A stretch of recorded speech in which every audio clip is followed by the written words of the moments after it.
I don't think that this issue is going to come forward for upstate between now and the end of session. I would be very surprised if it did. That's just my feeling. I don't think that Governor Cuomo is really that keen on pursuing it. So, that's where it is right now. So, in the meantime, we've got to focus on, having things go right for our education system. I know a lot of my school districts are being innovative. They're sharing services. They're looking at ways to better deliver services, and I think that's really where we need to go. In Chautauqua County, we have lost population. We talked about that earlier. So we've got to come up with ways to not only save taxpayer money, but making sure that we're having the best classrooms in the schools possible that we can. Good. Well, caller, there are, as you probably are aware, there is a control and a means of gauging a teacher's service. It's called the observation. Every teacher has to have an observation, either once or twice a year, by the principal or one of the people in the official status. And there are hundreds of teachers every year that are kicked out with the 30-28 procedure. It takes a couple of weeks usually, and they run the procedure and out they go, period. So there is a way to get rid of bad teachers. I just wonder why they don't do it in New York City. Well, yeah, I agree. That's a good question. Why they have to have a union busting program. I don't know what's Maybe it's the administration. Maybe it's the administration that is the problem and not the teachers. It could be. Maybe they're not observing much. I agree. Well, what thank you very teach? much. You know what? I just wanted to ask, what do you teach? I teach computer science. Oh gosh, that's great. That's really great. Obviously a skill that our students need, and I'm always amazed at our young people, even little kids now. They just are so computer savvy. Right. And now you must see that every single day. Now we've established he's a teacher just crying in the wilderness. Well,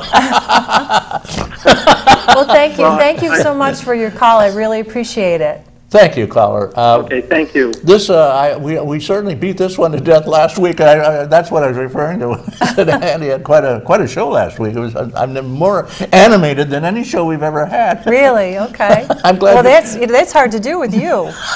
Usually, animation is your middle name. Well, you didn't. At least you ducked that one. You weren't the one sponsoring the bill and admitting it. Maybe you were. I don't know, but God help us. There isn't, on that particular assembly bill, there is not, at this point, a Senate sponsor, as far as I know. No, Andy said he sponsored it in the assembly. But not a Senate, as you know. No, but somebody, you said it had already been passed in the Senate. Well, that was strictly for New York City. Yeah. And that was a different bill. There was different aspects of that bill that required collective bargaining. It still scares people. Once it starts, it's like the Michigan crowd. I don't know what they're going to do with this guy, how he expects to be reelected, or anybody involved in that scene out there. I think there'll be labor people coming in from out of the country voting in that election. Reminds me of the politician who kicked off his campaign in the cemetery. I think I've told you this one before, and everybody said, what are you down there? So you're speaking? And was this in Chicago? No. Yeah. And the guy says, look, half these people voted for my opponent last time. Cathy Young, our inveterate state senator, who does a heck of a great job. I'm convinced now. I've known several of our state senators and had them on the air, and I can tell you she shines well above the rest of them. Cathy, tell me a little bit about you brought some grape bucks over here to Westville. You were going to have some kind of a grape thing going on there? Oh, yes. What is that? Tell me about that. It's the Grape Discovery Center, and it's actually modeled after a very successful venture that they did in Wisconsin.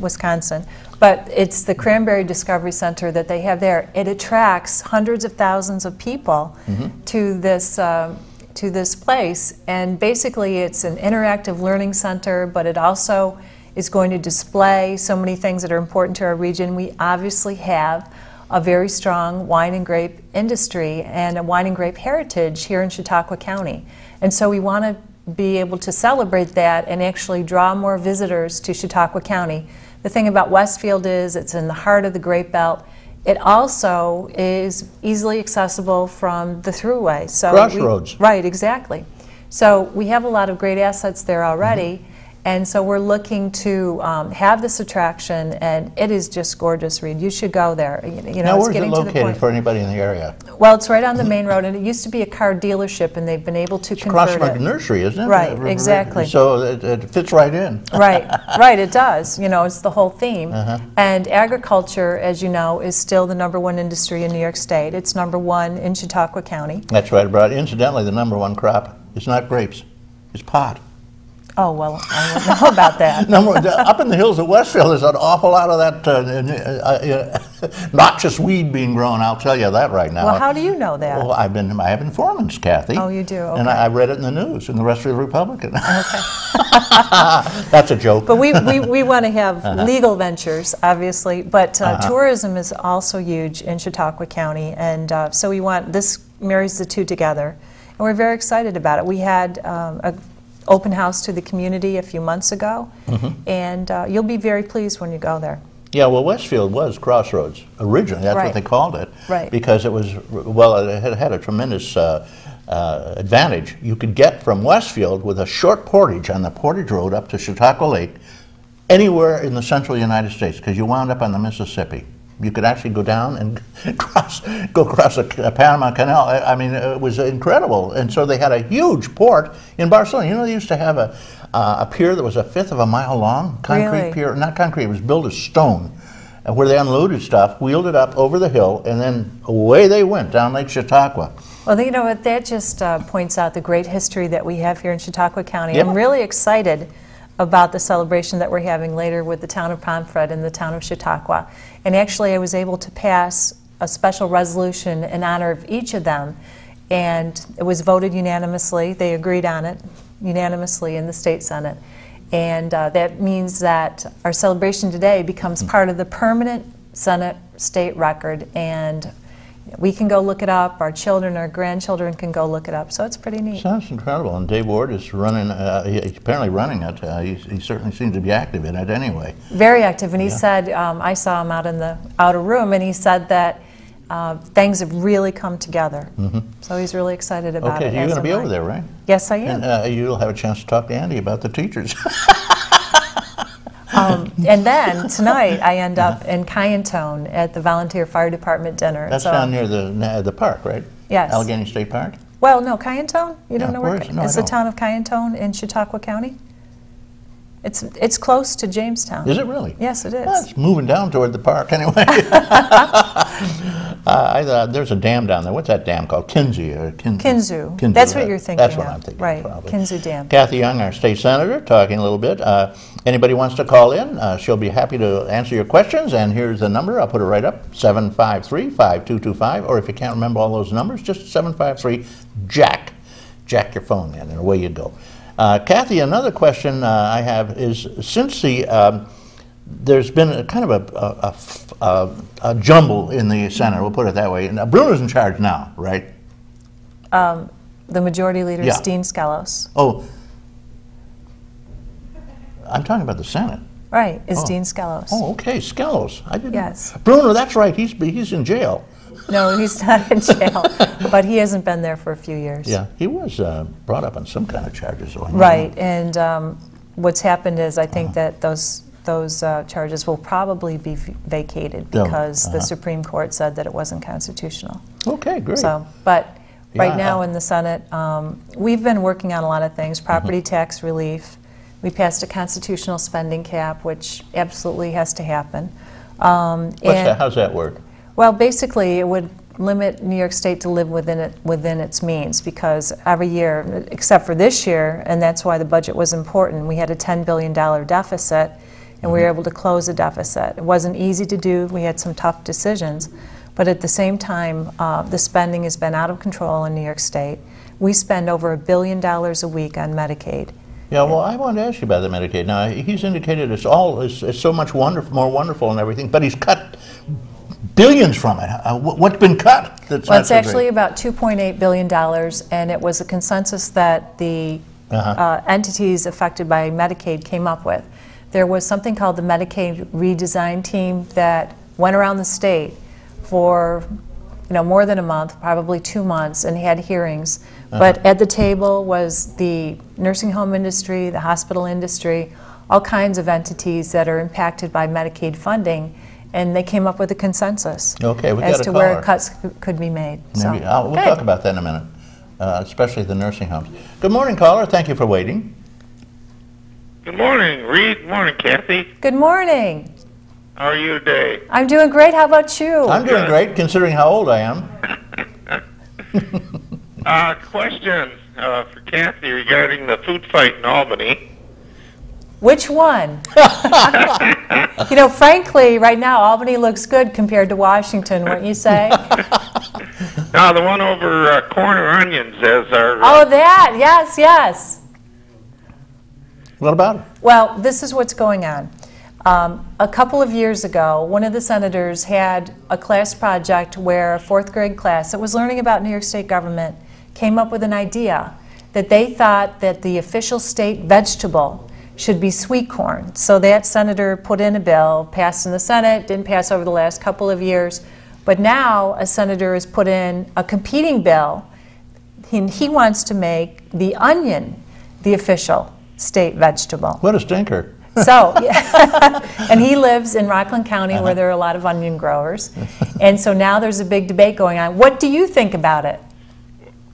Well, I know the onion is the 4th largest in the country, and corn is the 5th, but I think cabbage is #1 in New York State and in the United States. I'm leaning toward cabbage. And You're leaning toward cabbage. Let's not forget grapes. Well, that would not be vegetable, though. Oh, it's gotta be We're looking vegetable. at vegetable. Oh, okay, right, And then there's a vegetable. debate whether sweet corn is actually a grain or a vegetable. So, onions could be classified as a flour. So, it's all very interesting to see the debate. I think cabbage is a great choice, also. That's a good compromise. And actually, on my website, if you Google my name, go to my official website, we have a poll going on right now where you can choose between either sweet corn or onions, or you can put in a third choice. Now, I'll tell you, the Farm Bureau suggested that we name the pumpkin as the official state vegetable. So they're weighing in on that because I guess that's the crop that brings in the most money. Even though it's a fruit. Right, so, it's all about definition and personal taste. I'm in favor of asparagus, frankly, with hollandaise. So if you want to vote, we're trying to get people to vote, just to give their input. Where do they If go? you Where do they go? It's Just Google up your... SenatorCathyYoung.com, I think. Okay, there you go. I don't even know the website Okay, do you know address. do you know the current fruit? The fruit of New York State? I'm not sure. Do you know it, caller? I think it's apples. It's apples? That makes good Probably sense. is apples. I know the official flower is the rose. The official bird is the bluebird. The official shrub is the lilac bush. But I can't remember the rest of those. I haven't seen a bluebird in years. But they should have a starling. I get a lot of them around. Or Sparrow. crow, the crow. We got a murder of crows living around my house. That's the name for a flock of crows, murder. Well, that's great that you brought that up. So if people want to go to my website and vote, I would strongly encourage it. There you go. Thank you, caller. Does that satisfy you? Well, I got another question regarding Oh, sure. the New York State Office of the Aging. Shoot. I understand that the governor wants to place the Office of the Aging into the Health Department, and I think that would kind of take away most of its advocacy if it's under another department. I just wondered what you thought about. Well, I do think we have to make consolidations and mergers. They have to make sense, though. And the Office for the Aging has done a fabulous job in meeting the needs of seniors across the state. So, we have to make sure that that focus and that mission continues, and that's what I'll be working on. I did serve on the Health Budget Subcommittee, and we negotiated a lot of the health aspects of the budget. One area that seniors were particularly concerned about had to do with the changes that were proposed by the governor in the EPIC program. We in the legislature were able to save the EPIC program, so that was very important. But I understand your concerns, and I agree with you that we need to continue to focus on senior needs across the state. Well, thank you, caller. Okay, see you later today at Celebration Okay. Hall. Now that Thank you. Now- Have a good day. Now that our Congress is, for the third year, not giving the seniors a COLA, which means they're starving know. to death, and you wonder what's in their minds, you know. And also, I guess they're whacking out $500 billion out of senior, out of Medicare. Well,